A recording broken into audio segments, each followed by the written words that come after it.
hariho amavideo mashasha baka gushirako mutambuka avec des marches mu gacamura ngasamuhindukira hirya mu gacamura twende urayazi ego twasogira kajya kantu umwe wese akaraba impera mu gacamura abana mu gacamura kagiye bete Oliver okay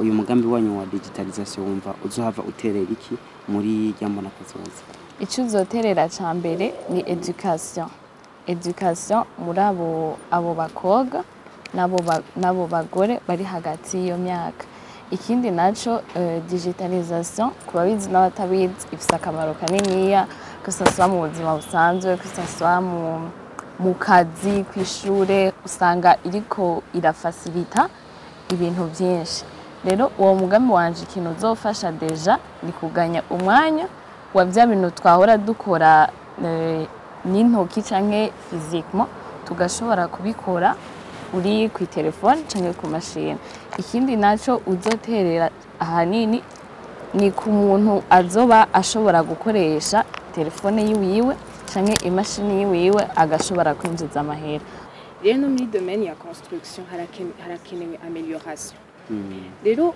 ufashe abo bantu baba aide maçon je numva mu mugambi wanje harimo no kubaha ama equipement de protection bari kuri chantier bakambare ibikoresho ne bagendenge nuko nyene urumva aho ni stade d'avancement abantu bazoba bari protéger kandi baduze bakaronka n'umushahara usumba uwo bahora baronka aho hose n'abantu benshi bazoba bariko bari developer niyo kapitali yacu urumva ibaye developer igihugu kiri developer kirakenera kapitali iri developer abantu bazoba kabona ati iyi ni kapitali y'u Burundi kapitali politique isa neza iri developer bega ko hari dufate nk'ikijanye nuko abantu batazi informatique na internet kitaragera kure cyane uzo uteguye guhangana na byo gute ni gute abantu bazoshaka kumenya informatique gusumba urugero bari basanzwe bariko ndetse bakagira na access à internet mu gihe tuzi ko iri limite ngaho iwacu mbega ubona bizokorohera kumvisha bigeme benshi guhurumbira ikijanye n'inyubako cyangwa kubera iki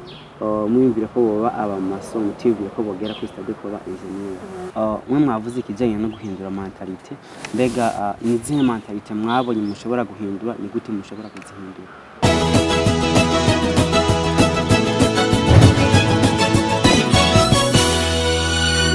bakunzi ba Bishop TV turabaramukije tubahani kaze mu kiganiro shika ku ndoto kiganiro kibafasha kumenya byinshi dufatiye ku bamaze gutera imbere ku bahinga mu bijanye n'iterambere ndetse n'abafite imigambi miremire ishobora gufasha mu iterambere ryabo ndetse n'igihugu ni kiganiro mutegurirwa na jewe Ndatimana abenshi banzwe izina rya Shashi Romantique hanyuma mbagishikizwa na Bishop TV kuri uyu munsi w'izina akaba dufise abigeme beza bakaranga baciye ubwenge basanzwe bari mu higanwa rya Miss Burundi aho tugiye kuyaga kubijanye n'imigambi bashyize imbere ndetse nakabijya n'ibindi tubaha ikaze muri rusange merci mwese umeze neza turashobora guhera ngaha anye mukidonda kwadukurikirana amazina ndetse na nimero yanyu muri mwaramutse mwese hama jewe nitwa Gatoni Ilona Merla nkaba mfise imyaka 20 nkaba ndi umunyeshuri kandi nkaba ndi muri competition ya Miss Burundi nkaba ndi candidate numero 12 mwaramutse jewe ni Kubwarugira Kesia ndi candidate numero 36 nanje ndi umunyeshuri Yamwese nize kumeze neza jewe nitwa Kaneza Kilela Gloire maintenant de mettre compétition Miss Burundi 2025 nkaba ndi numero 31 12 31 36 nice kumaduhere ku kantu gato imbuto twinjira mu kiganiro mwese mavideo yanyu ndibaza ariko kuri Miss Burundi niko maragiye to démarche hariho amavideo mashasha baka gushirako mutambuka avec des marches muragacamura ngasamuhindukira hirya mu gacamura twende urayazi ego twasogira kajya kantu umwe wese akaraba impera mu gacamura abana mu gacamura kagiye bete On y va. Ok.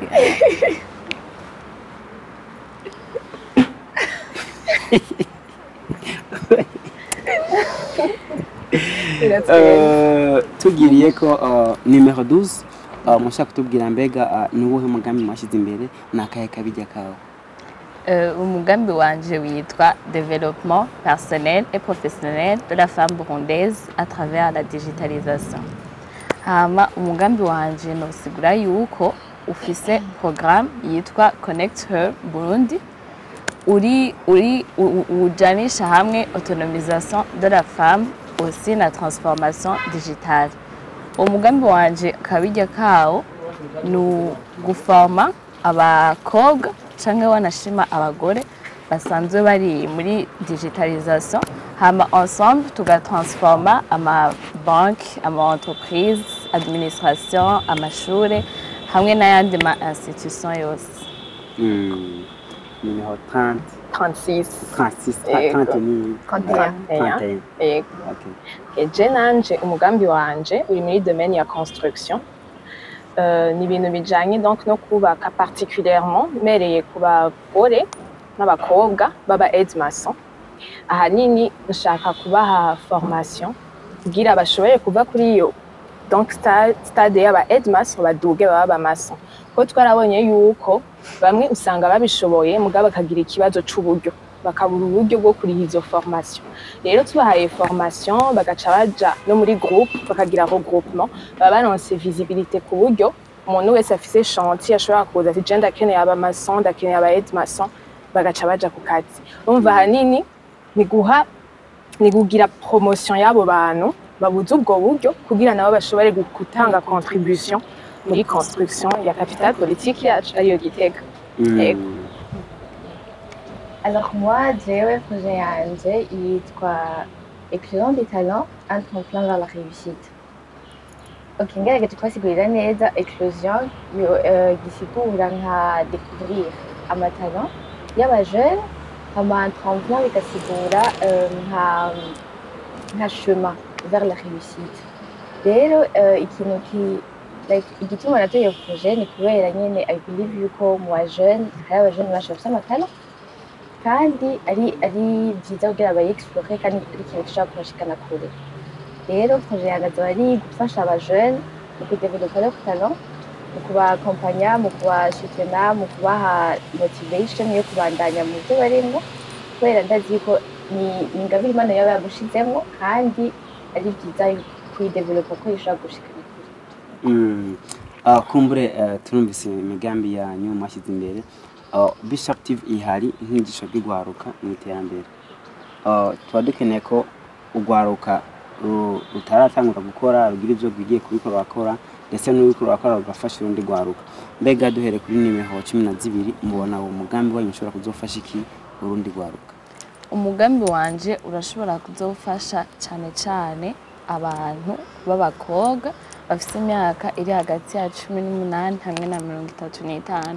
Ni kubera ko uyo mugambi wanje icyo uzoshobora gufasha uzofasha kwisununura kw'abo bakobwa en même temps ufashe na développement igihugu kugira ngo dushikire ya vision gouvernementale ya 2040-2060. Kandi kubera ko nabonye yuko muri bino bihe leta irikiraha importance irikiraha ikibanza digitalisation. Ego. Na zitandatu. Yego.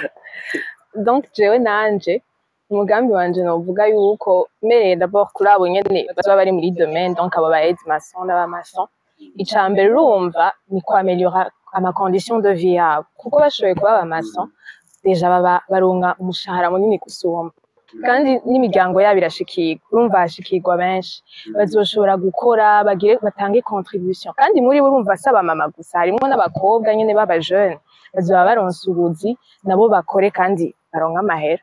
Yego. Jewe rero ikintu mbona cyofasha umugambi wanje iterambere ry'ugwaruka ni mu Burundi turazi twese yuko akazi kaba kari limite esi kandi genre turabona yuko nyine akazi ari gakeyi warize cyangwa utarize turabona yuko hariyo mpamvu y'akazi ubwo rero icyo twatoye umugambi wanje kugira afashe abajene bamenye gukorera ingabire zabo bafise kugira zishoboye kubashikana kure nk'uko tubibona twese hariyo ingabire turemaga mu Burundi tuvuga ati ikintu kirashobora guteza imbere igihugu. ubu wakavuze ati uzotera mu rwaruka ndetse no mu mbona kazoza abihuye n'ikibazo tuvugana gikurikira muri kino gihe tufise icyo bita imbona kazoza y'igihugu ibyo dukora byose ni kugira ngo bize guterera mu mbona kazoza mbega uyu mugambi wanyu wa digitalisation wumva uzohava uterera iki muri ya mbona kazoza? Icyo uzoterera cya mbere ni education muri abo bakobwa n'abo bagore bari hagati y'iyo myaka. Ikindi naco digitalisation ku babizi n'abatabizi ifite akamaro kaniniya que ça soit mu buzima busanzwe que ça soit mu kazi kw'ishure usanga iriko irafacilita ibintu byinshi. Rero uwo mugambi wanje ikintu uzofasha deja ni kuganya umwanya wa bya bintu twahora dukora n'intoki canke physiquement tugashobora kubikora uri ku telefone canke ku mashini. Ikindi naco uzoterera ahanini ni ku muntu azoba ashobora gukoresha telefone yiwiwe canke imashini yiwiwe agashobora kwinjiza amahera kuko turabizi twega abajene usanga ibintu tubifise tukaba dufise iyo telefone tukaba dufise iyo mashini mugabo tudashobora kubyungukisha en fait tutashobora kubikoresha. Rero uwo mugambi wanje uzoba ushoboye kwigisha deja abo bantu basanzwe bafite ibyo bintu kugira babikoresha mais aussi gufasha nk'uko nabivuze muri ayo ma institution nari navuze mu kubaka kubona bizofasha umugambi uzohavufasha iki mu mbona kazoza y'igihugu. Je uko ndabibona kugira tuvuge yuko twashitse neza ku mbona kazoza nuko umuntu wari we wese muri domaine ari mu yoshikirwa. Rero no muri domaine ya construction harakenewe amélioration. Rero ufashe abo bantu baba aide maçon je urumva mu mugambi wanje harimo no kubaha ama équipement de protection bari kuri chantier bakambara ibikoresho ne bagende nke nuko nyene. Urumva aho ni stade d'avancement abantu bazoba bari protéger kandi baduze bakaronka n'umushahara usumbuo bahora baronka aho hose n'abantu benshi bazoba bariko bari developer niyo kapitali yacu urumva ibaye developer igihugu kiri developer kirakenera kapitali iri developer abantu bazoba bakabona ati iyi ni kapitali y'u Burundi kapitali politique isa neza iri developer. Rero naho jewe kuri jewe ni kubafasha guhindura mentalite cya mbere uhinduye mentalite uramenya neza yuko naho ikintu kirakunda urarondera icyo wari usanzwe ufise kugira ushobore kumva umengo urashobora kriya ikindi kintu nubwo ubona yuko hari ahandi byanse gusa ntukumaho byanse ariko kumva umengo urafise ikintu muri wewe ushobora guteza imbere. wowe wavuze ko uzofasha mu cyena digitalisation muri kino gihugu cyacu digitalisation itaragera kure cyane aho irava ku abantu benshi batazi informatique ikava ku kuba dufite internet itanyaruka ndetse no kuba abafise ubumenyi mu bijyanye na digitalisation atari benshi cyane.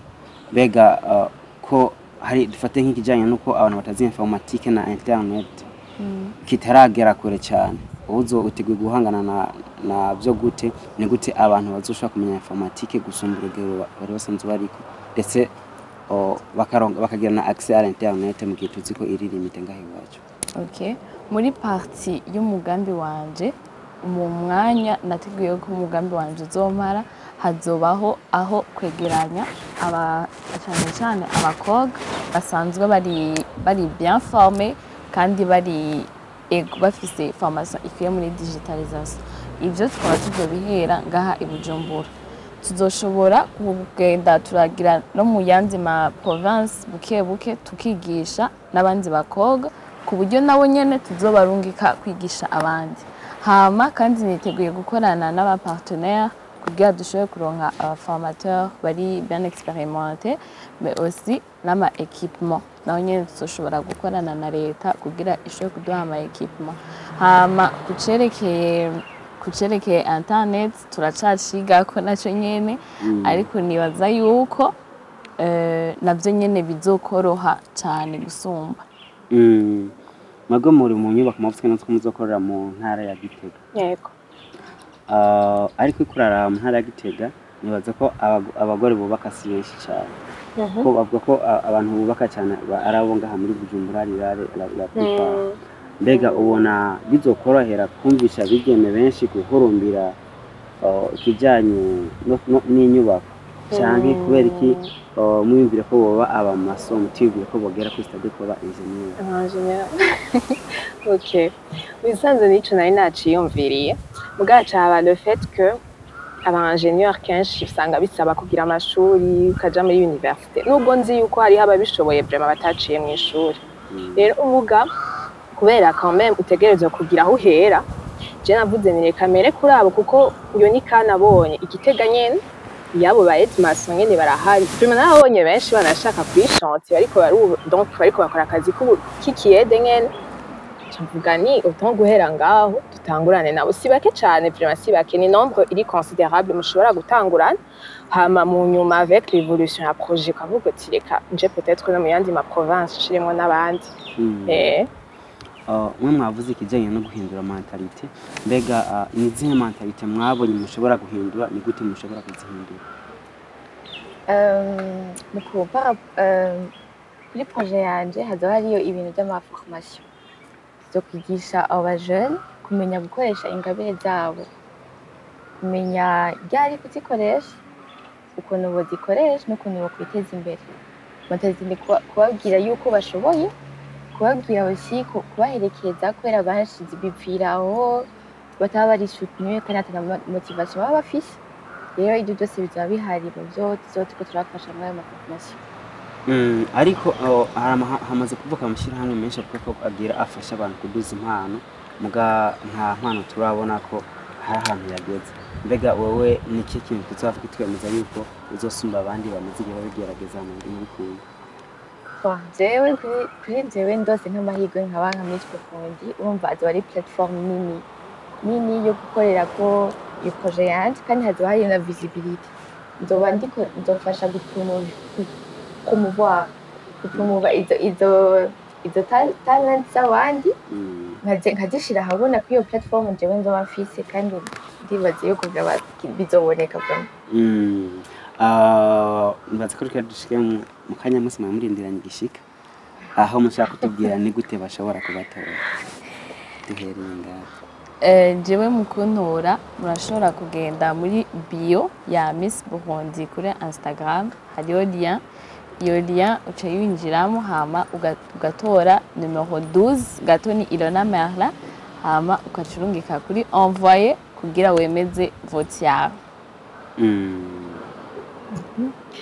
Naje bisa nk'ivyo kuko urumva lien ni imwe, lien de vote ni imwe kandi ndiri kuri Instagram gusa je baziguma circule abantu baguma babirungika vote. Vraiment ubibonye klika ko basha bifata kanya gato ni ibintu basha n'utu etape vraiment dukeye. Kibazo nuko ashobora kubingurana peut-être ya connexion cyangwa ibintu nk'ivyo gusa vraiment c'est important et biri important vraiment mugende mukike kuri iyo lien rondera ahantu hari connexion nziza byanse usubiremo nta kibazo hanyuma vraiment utore numero 36 twubake igihugu ciza. Merci beaucoup. Nkuko babivuze muje kuri compte Instagram ya Miss Burundi officiel murabe kuri bio yayo hari iyo link mwinjizeyo email yayo mutibuka vote pass mu fayide sage yo mwemeze ko like babona réponse yayo muje gutora numero 31 kaneza kirera gloire mama mugira envoyer merci. Ndabashimira. Tubashimire muri rusangi twifuza kandi kugira amahirwe mu byo muri ko murakora ndetse no muri amahirwe musanzwe muri. Dushimire kandi n'abaki badukurikirana biciye kuri Bishop TV ndikumwe nabigeme bari muri higanwa rya Miss Burundi mwumvise imigambi yabo bashyize imbere mwumvise ishusho gufasha mu iterambere ry'igihugu ryo guharuka ndetse no mu gushika ku mbona kazoza mwumvise kandi n'ingire mushobora kubatera kugira ngo baze batahukane amahirwe yo gutahukana higanwa rya Miss Burundi 2025. Ndabutse kutwara mu kiganiro shika ku ndoto kugira ngo kibafasha kumenya byinshi mu bijyanye n'iterambere dufatiye kuba bamaze gukora bagatera imbere bafite ubumenyi mu bijyanye n'iterambere ndetse n'abafite imigambi yagutse ishobora gufasha mu iterambere ry'igihugu. Ndabibutsa kandi ko muri Bishop TV hari andi amaserivisi dutanga nka photography, videography mu manza zitandukanye, kandi turashobora kubafasha no kumenyekanisha ibyo muriko murakora tubasanze aho muriko murakora. Muteye imbere mu byo murimwo, je ndiko ndakora ntera imbere, wowe utera imbere, duteze imbere imiryango n'igihugu. Murakoze cyane.